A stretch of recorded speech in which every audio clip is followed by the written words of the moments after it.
All right, let's bring in the ninth head coach in Dallas Cowboys history, Mike McCarthy, joining us on Sean and RJ, the official home of the Cowboys, 105.3 The Fan.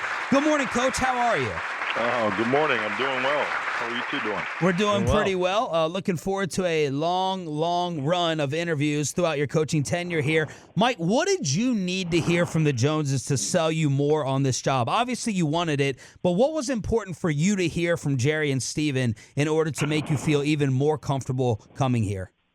Well, I think number one, like all of us in this industry, you study each opportunity, and this, in my view, was clearly the best opportunity. So you look at everything as far as obviously the personnel and facilities, and the history and tradition here speaks for itself. But really, once you get into the interview process, especially with Jerry and Steven and Jerry Jr., it just really felt natural. I thought that we connected very quickly, and with that, when you start talking about vision and how you want to move forward, and as far as how I did things in the past, and how they, we're going to present resources to move forward. I thought it was a very, very natural fit. So, Mike, we have Jerry on our show every Tuesday. Steven comes on the station. He'll be on today at noon with the Can't See Masterpiece. And we've talked to Jerry about this before, but we want your take. The perception that Jerry interferes, the perception that Jerry and his voice, while talking so much, undermines the head coach. How much of that was a factor for you, and how do you view that stigma around Jerry talking? Well, I think like anything in life, you have to get in there and make your own judgments. But I've seen zero evidence of that. And the people that I've talked to that have worked here and know Jerry on a professional level, everybody was very complimentary of Jerry, and it doesn't take very long to see the commitment and the passion in his eyes, and he wants to win, and he wants to win more than anybody. And then at the end of the day, as an NFL head coach, that's all you can ask for from your owner. Mike McCarthy joining us on Sean and RJ, 105.3 The Fan. Coach, we assume that you're going to be calling the plays. We know in Green Bay you gave that up for more of a CEO role. Jason Garrett did the same thing here. So how do you balance that? Awesome play caller, that's your expertise, versus the CEO responsibilities. How do you weigh that? Well, I think like every opportunity, and I'm coming from an opportunity that was for 13 years. So I've had a year to reflect on every component of my coaching staff, and job responsibility, description, and so as we start to build this new staff, a lot of those experiences and a lot of those thoughts will be applied. So, right now I'm just looking to build the best staff, a great staff here to make sure our players are getting everything they need to win. Have you decided that you'll be calling the plays?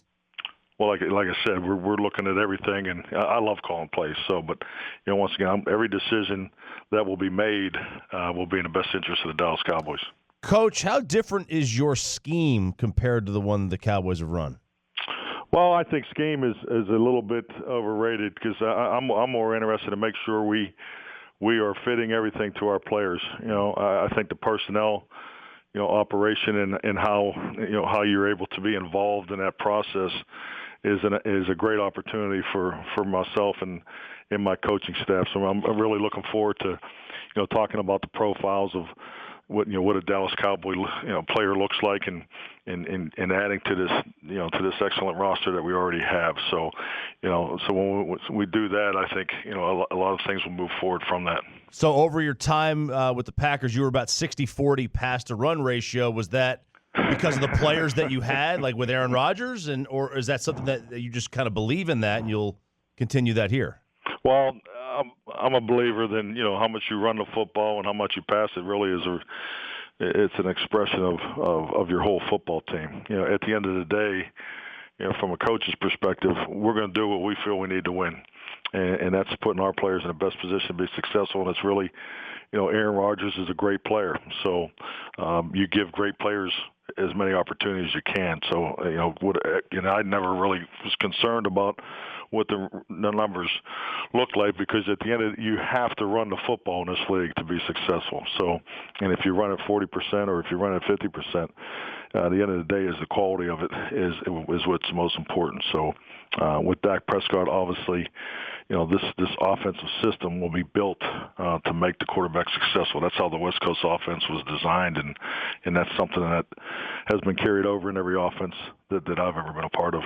Coach, I loved the Mike McCarthy project. I love analytics and getting into all that stuff. So what kind of analytics departments the Cowboys currently have, and are you looking to add to it with the coaching staff, add to it with the front office? Well, there's a lot of excellent pieces here. So it's not as much as adding; it's just really connecting. Because everybody does things a little different, and that's the reality of when you make a coaching change. So how we fit it all together. We've had some great meetings on it, but there's some excellent resources here, and I'm excited to get going with it. Coach, just from an overall football philosophy standpoint, what was the biggest surprise you found through all of your analytics work? We've talked about you're supposed to throw it on first down, get rid of the run game, fourth down changes. What was the thing that surprised you the most over your year of study where you're like, that really is different? I used to have a saying, and it's and I probably shouldn't say it, but it was an old thought process, but it was not out of disrespect. But I think it was really to kind of keep the analytics component of it in check. And I used to talk to our team about it, and even talked about it public. I used to say statistics are for losers, because the only statistic really matter was the wins and loss. And I think you have to be smart about the analytics. You have to have it. I think it's very important, but the reality of it is how it is applied to your everyday operation, because we don't play football in an air conditioned room. Well, AT&T yeah, it is. Yeah, so I have to change that thought process there, or change my words. But we don't sit in an air conditioned room with drinking coffee and making those kinds of decisions. And there's also the human element that you have to involve in your decision making. So I think analytics gives you ability to sharpen your edge in preparation and anticipate those decisions, at a higher level, and gives you the ability to be maybe a little quicker with your decision makings, during the game. So, but there is an instinct and an awareness component that you definitely have to tap into on when you push the envelope and when you pull back. Mike McCarthy here on The Fan. Coach, how would you describe your approach with the players? Fans a lot of times, especially coming off this past season, we want a disciplinarian. We want you to go in there and crack heads. But you are known to be a pretty fair guy, and also kind of a player's coach. How do you mix that? Are you a player's coach? Are you a disciplinarian, or is there a balance? I'm not real sure what the definition of his player coach is, because sometimes you say you think it's a compliment. Sometimes they say you don't know if it's a compliment. So I've always coached the same way, whether as a quarterback coach, offensive coordinator, as a head coach. I think it's real important to be direct and honest, especially with your football team. You can't have blurred lines. The NFL football player, what they do for a living is not natural. They run down the field as fast as they can and run into the other guys. So I think you have to be real clear of what the expectations are and how you're going to go about it. But you got to hold that. You need to hold the line, because at the end of the day, the parity of the National Football League is evident in every decision they make. They control the amount of practice time you have. They keep, it seems like it's getting tighter and tighter, because they set the structure up to try to get everybody to be 8-8, and that's just our reality. It has been a reality for 2 decades. So I think you have to make sure that you're in tune with the time and the efficiency of your time, and how you train and how you prepare, and that definitely carries over to the football game and into the performance in the arena. So that's the way I've always gone about it. So I don't know what category I fall into. All right, Coach, we'll let you go with this. Give us something personal for all the Cowboy Tolos listening. The last TV show, the favorite TV show. Are you a barbecue guy? Do you have a cowboy hat? Do you have the boots? Give us a little of Mike McCarthy, the person. I'm definitely going to have to change my wardrobe, because I have no boots, no hat, and so I have a lot of work to do. All right, and barbecue. You a brisket expert? I'll say this. I've spent a lot of time in Austin, Texas, so I would definitely, Texas has great barbecue down here. But yeah, I'd probably lean towards a brisket. All right. Well, your family wanted heat. You're going to get it. And welcome to the Metroplex, Mike. We look forward to having you for many Mondays and many years to come. Best of luck moving forward. Thank you for the time. Thank you, guys.